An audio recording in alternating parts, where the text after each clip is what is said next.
I can never be depressed if I never slow down. Speed defies gravity. How does a plane fly through the air and defy gravity? Speed. It's moving too fast to fall. If you're always doing things, if you're always making more money, if you're always traveling the world, doing this, doing that, new car, here, there, boom, boom, boom. If you're always doing things all the time, unhappiness can't catch you. I'm always looking forward to something. I wake up every day excited. And I very much live my life in a frame of, no, I have to do this. It's very much a, I get to do this. I have to go to work today. Change your language. I get to go to work today. Imagine you had no job. I have to fix the car. At least you have a car. Most people don't got one. I have to go get the kids. You get to go get the kids because you have these beautiful children who love you. People's even their own language is wrong. Maybe I'm completely crazy. Maybe I'm full of shit. But the frames I've installed in my mind are all beneficial to me. So you can sit there and tell me I'm full of shit while you're depressed and I'm happy. And I would never want to adopt the thinking of a depressed person. I think a lot of people build their mindsets around trying to feel good.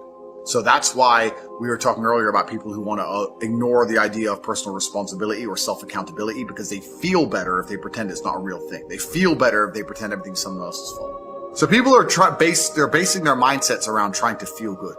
I have always tried to base my mindset around absolute competence regardless of how I feel. There are certainly disadvantages to that. There are times you're going to be a lot more pessimistic or you're going to be a lot more pissed off about certain things than others. Yeah, that can be seen as a downside, but like I said, I use all of those things for unlimited motivation to propel my endless upward trajectory. But you're as competent as possible if you believe you can affect absolutely everything about your life. You're as competent as possible if you believe the bad things that happen to you are going to allow you to work harder and become even better. When bad things happen to me, the first thing out of my mouth is good. Andrew, they took $10 million out the bank because they canceled you. Good. Andrew, this happened. Good.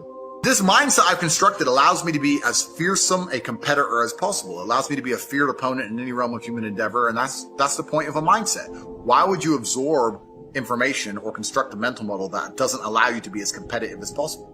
Anyone who's up against me at anything is going to feel a degree of nervousness just because it's me. It doesn't matter what it is, because they just know me. They know my mindset. They know my determination. They know I'm stubborn. They know I don't quit. They know I'm going to win. That's just who I am. So I've constructed a mental model that allows me to be competent and to always succeed. I truly, once again, don't understand how people go through the world with any other mental model. I get asked all the time, but what do you feel? Or what about happiness or depression? How I feel doesn't cross my mind. There are days where I'm pissed off or happy. It doesn't cross my mind. Whatever mood I happen to be in, I have things I need to do. It's a busy day. I have shit to do. I didn't cross my mind if I was happy, sad, excited. I just had to work.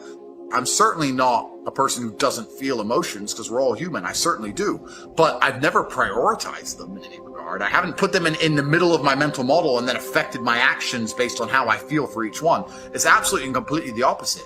That's what allows me to be competitive. If you want to be the most competitive predator on the planet, you have to be able to hunt in the day and the night. You have to be able to perform when you're happy and sad. You can't only go to the gym when you're motivated. You can't only be a competent person when your life's going well, because when your life's not going well, you're no longer competent. If you're the kind of person who can only do well when you're happy and you're competing against someone like me who can do well all the fucking time, guess what? You lose.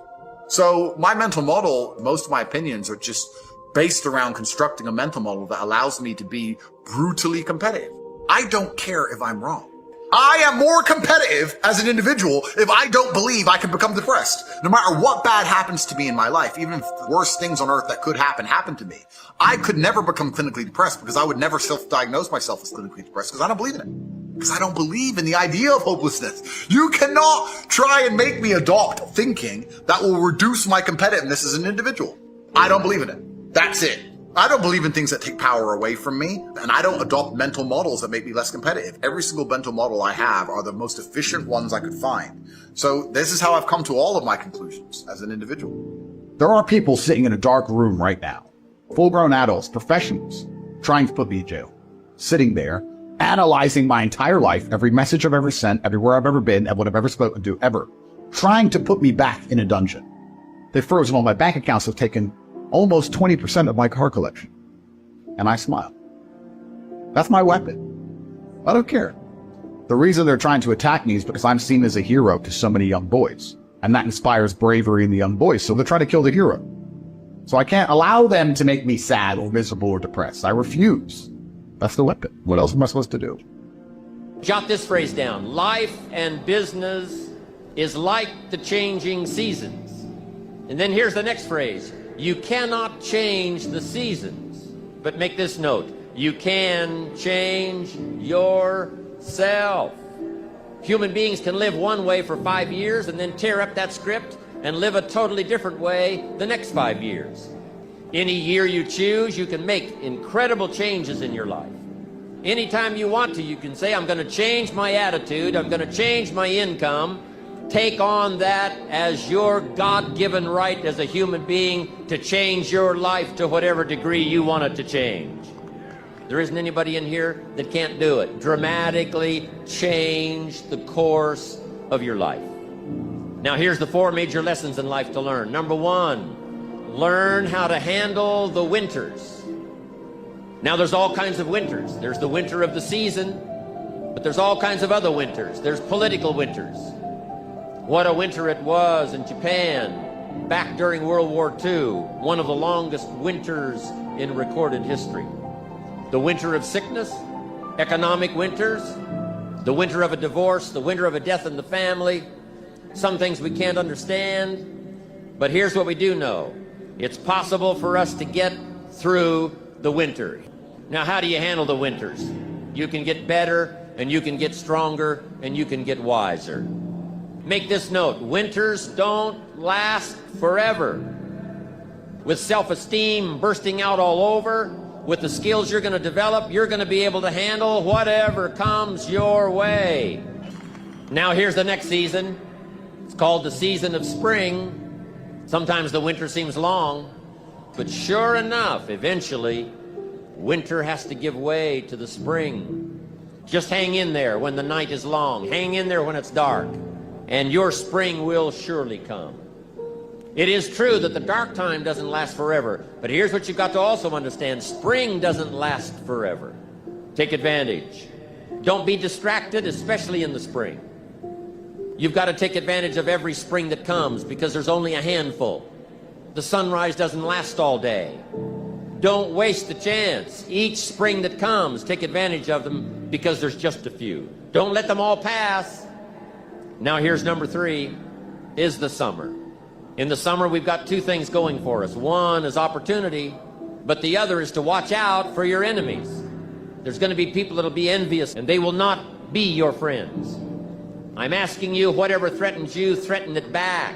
Whatever wants to overwhelm you, stand up and do battle with your enemies, wherever you find it.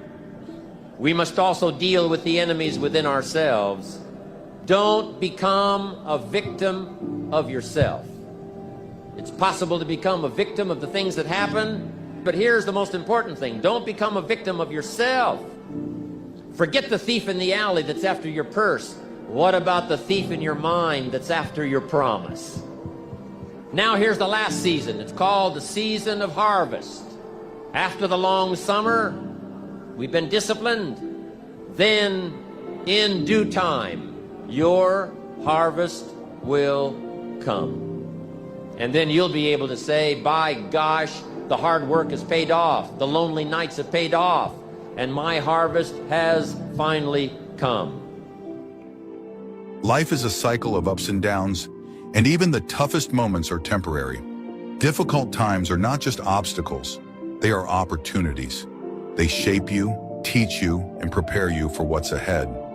Adversity builds character.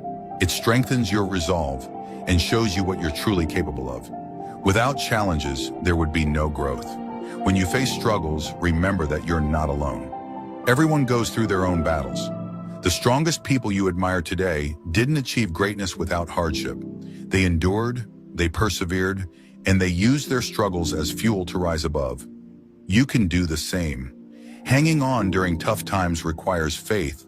Faith in yourself, faith in the process, and faith that better days are ahead. It means believing in your ability to navigate the storm, even when the path isn't clear. Trust that each step forward, no matter how small, is bringing you closer to the light. Pain and difficulty have a way of distorting our perspective. They make the future seem bleak and the present unbearable. But remind yourself that feelings are temporary. Just because you feel defeated now doesn't mean you're defeated. You're stronger than you think, and you're capable of far more than you realize. One of the greatest tools during hard times is gratitude. Even in the midst of struggle, there is something to be thankful for. Gratitude shifts your focus from what's wrong to what's right. It reminds you of the blessings you still have and gives you the strength to keep going. Another key is resilience. Life doesn't require you to have all the answers. It simply asks that you don't give up. Resilience is not about avoiding challenges. It's about facing them head on and refusing to be defeated. It's about rising every time you fall and continuing to move forward, no matter how hard it gets. Remember, every difficulty carries a lesson. What can you learn from this moment?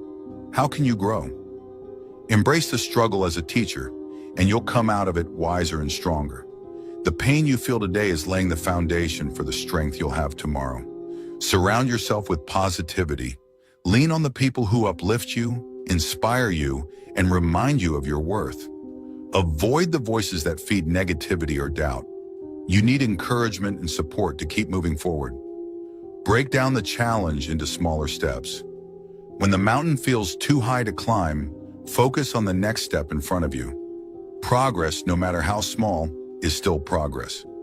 Each step forward is proof that you're moving closer to overcoming. Visualize the life you want to live once this difficult time is behind you. Hold on to that vision as your motivation. Let it be your reason to keep going, your light at the end of the tunnel. The challenges you face now are shaping you into the person who will achieve that dream. Patience is essential. We often want solutions instantly, but real growth takes time. Trust the process, even when it's slow. Trust that every effort you make is adding up to something greater. Take care of yourself during tough times. Rest when you need to, nourish your body, and prioritize your mental health. Strength doesn't mean pushing yourself to the point of breaking. It means being kind to yourself and recognizing your limits. Celebrate small victories. Even in hardship, there are moments of success, things you've accomplished, lessons you've learned, or progress you've made.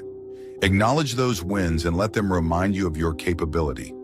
Your current struggle doesn't define you. It's just one chapter in your story, and your story isn't over yet.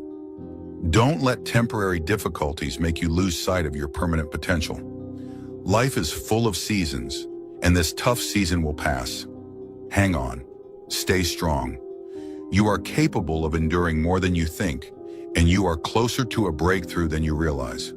Difficult times don't last forever, but the strength, wisdom, and growth you gain from them will stay with you for life. So keep going.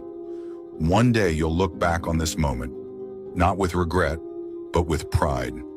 You'll see how far you've come and realize that the struggle was worth it. The sun is waiting to shine again.